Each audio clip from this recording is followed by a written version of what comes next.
Every story is so different, but I think ultimately where we start is with the human story at the center of it.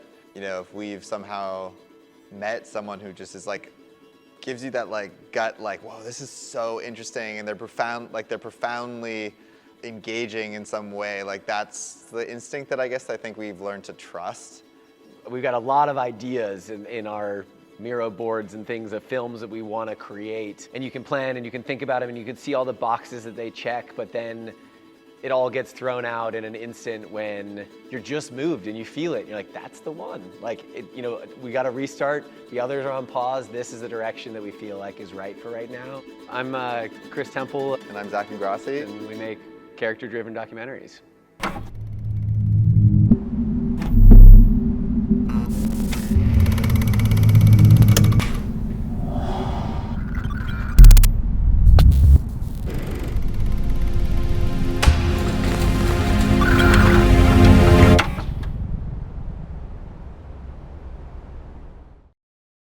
We definitely consider ourselves accidental filmmakers.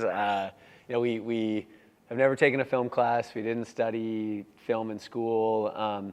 It started with an idea we had to kind of learn deeper about what life was like in extreme poverty. We were studying economic development and heard the statistic that there are 1.1 billion people around the world who live on $1 a day. And we decided to spend a summer to try to live on $1 a day ourselves while doing research about how families live that way. I can't overstate how it was just supposed to be a 2-month summer project between our sophomore and our junior year of college. And it eventually became a documentary about 2.5 years later.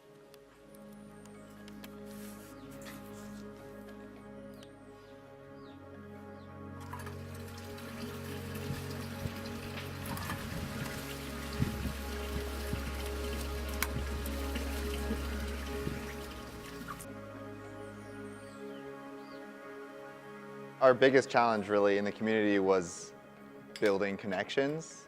We went up to this kind of old grandma who owned the house, and she's like, well, I have this like unused shed that I'm storing like firewood in. Do you want to stay there? And we're like, yes, that would be amazing.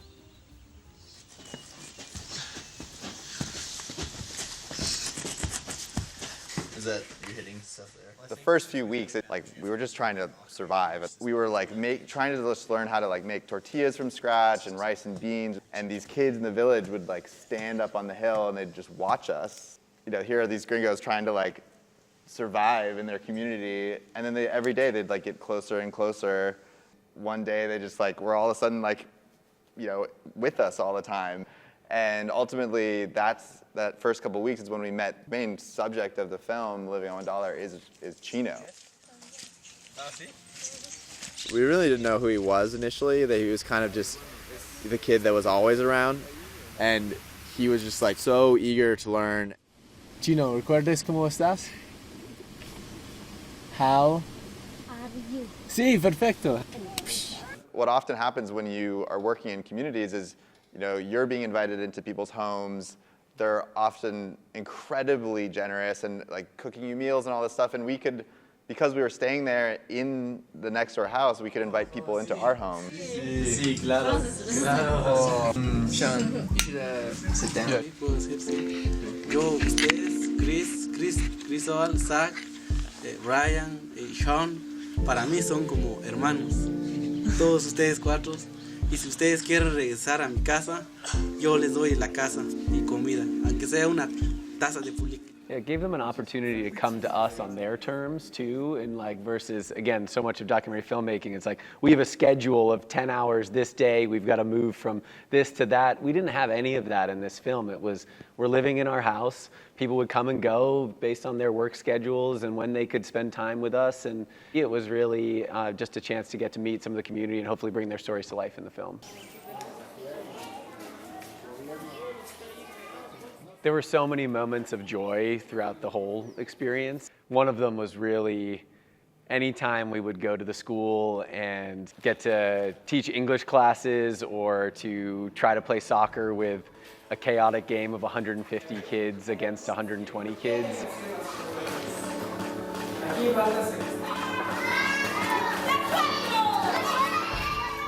Documentary filmmaking is not narrative filmmaking, right? It's this collaboration with real people and real people's lives.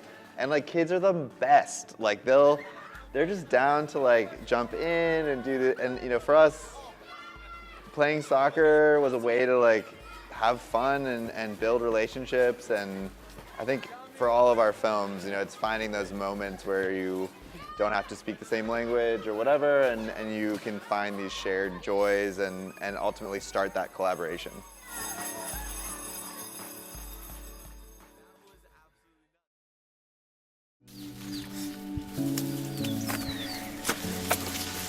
Ato mam siya TikTok ka. Pues sumabakas si makon maharuting nila por ta etc. Well, his dream was to be a soccer player. He wanted to be a professional soccer player, but this like reality check of just the scale of opportunity that he had was so limiting. Puede encontrar un trabajo.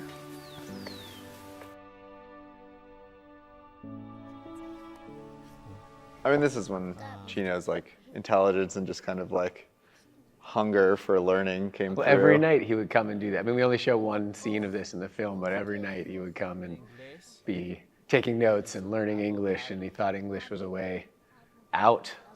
Yeah, it was so hard to see that like the kid that like he wanted to be in school, he wanted to be learning, and you know, he's the one kid in the village that couldn't be there. Este inglés. Este se llama candle. Chino was like an endlessly curious kid. Yeah. Like he was just so fun to be around. He was always kind of like asking us questions about life in the United States and everywhere. And I think maybe because, again, he's one of the only kids who wasn't in school because he was working all day long in the fields, and I think he was looking for, like he chose to go do this stuff, chose to learn. And a lot of kids, when they, like students that watch this at schools in the US are always amazed by how much he like loves learning. Sí, qué bien. Es tres palabras. How are We are better people from having had the opportunity to learn from this community, regardless of being filmmakers or not. I mean, the lessons of true generosity that we learned from Anthony, the lessons of hard work that we learned from Chino and Rosa, and I mean, I think we are fundamentally different, more motivated, more appreciative people, you know, just human beings as a result of the chance to get to meet them.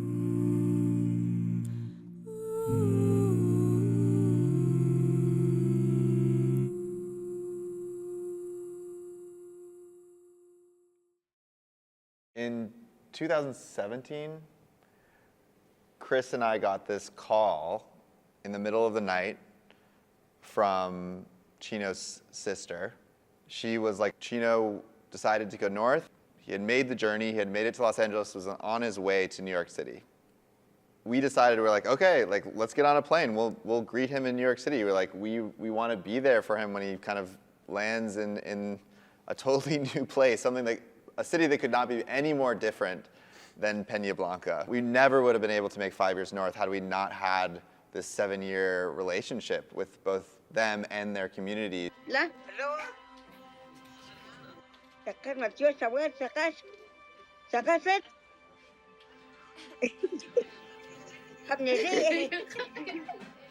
We arrived there, we showed up to Chino's uncle's house. Here is Luis answering the door in New York City.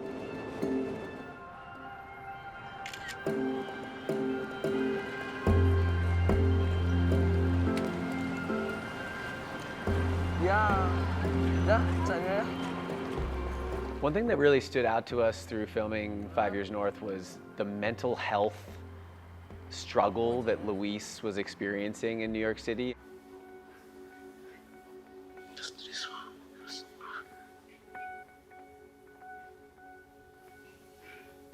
I think this is when we were really worried for Luis. Like, you know, it's like all of the things that he was dealing with, like school and his deportation order coming up, and like if he was going to go to court or not go to court. And I'm kind of just, I remember during this stuff feeling really torn about our role as filmmakers versus our role as friends of Luis, where he was struggling so much mentally, and how did we support him? I mean, yeah, this is when we ultimately did get him support, Yeah.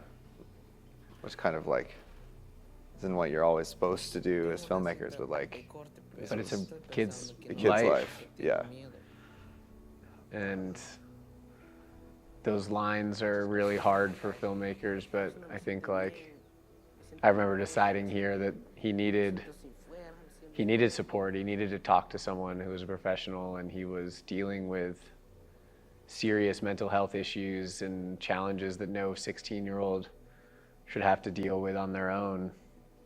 Yeah, I mean, this night walking around with him, I mean, he didn't even have a jacket, just like walking around at 3 a.m., going to work, trying to make sense of how to support his family and his 8 brothers and sisters back home, but like be strong for his mom and his siblings. You know, he didn't even like want to tell his mom how he was struggling because he was supposed to be the provider now at 16. He was supposed to be able to like do it all.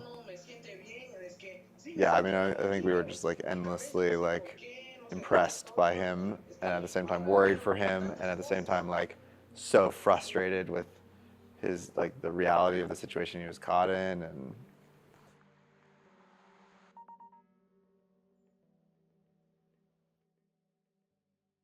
we approached this story by starting with Luis and his experience, and then the next ring outside of that was who are the people who are affecting his life. So that became his teachers, his uncle that he was living with, his friends, his lawyer who was helping him try to navigate this complex legal system. And then there was one that we just couldn't ignore that was such a big influence on his life, and that was just this looming presence of ICE, of immigration police in New York City, and how much it was affecting him practically and psychologically as an undocumented kid trying to make it in New York City. But we wanted to do it in a way that wasn't just, you know, a couple hours or an interview with an ICE agent. We wanted the chance to get to know an agent like Judy and understand her as a person, her motivation to do this work, how she reconciled her beliefs of doing this work, deporting immigrants, yet being an immigrant herself. Nice doggy.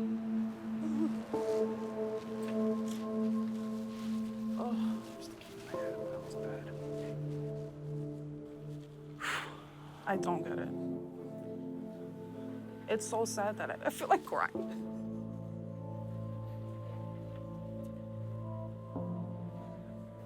There were moments during 5 Years North, standing behind the camera, that we wanted to yell or were crying or wanted to intervene in what we were seeing. I think one moment in particular was following Judy as she was making an arrest of a father as he was walking his daughter to school, and to sit idly by and just be holding a camera, you know, with tears rolling down our face as we capture this moment. Was one of the hardest things I think we've ever filmed, and I think that there are moments like that where it's very, very difficult to stay in your role as a filmmaker, and kind of what we decided to do in that case was, look, we have this moment where we're telling a story of an arrest from the perspective of Judy, but what about the perspective of the individual who was just arrested? And so what we did without telling ICE was Zach and I split up, and he was following my GPS on my phone, and I was texting him locations that we were going to with Judy. And so right after we arrested Ernest and his daughter was left on this corner, and you know, the ICE agents just drive away and go on with their day, there was this aftermath of a crying daughter left on the corner, of neighbors who were devastated, of a wife at home who was about to be called and told that her family and her husband was just ripped apart. And Zach was able to be there within minutes and have this conversation with some of the family and eventually give them a chance to tell that emotional experience of what it was like for them. And I think It was So our you see- way. In the film, you see this phone call, right? And you know, on one side of it is I'm with the family, and one side of it is Chris is with Ernest, who's locked up in ICE detention. And I think, you know, that was a really, like Chris said, the hardest moment we've probably ever filmed, and a really important film for showing kind of Judy's story and really ultimately the consequences of ICE and these actions. ¿Cómo yo voy a mantener esos 6 niños?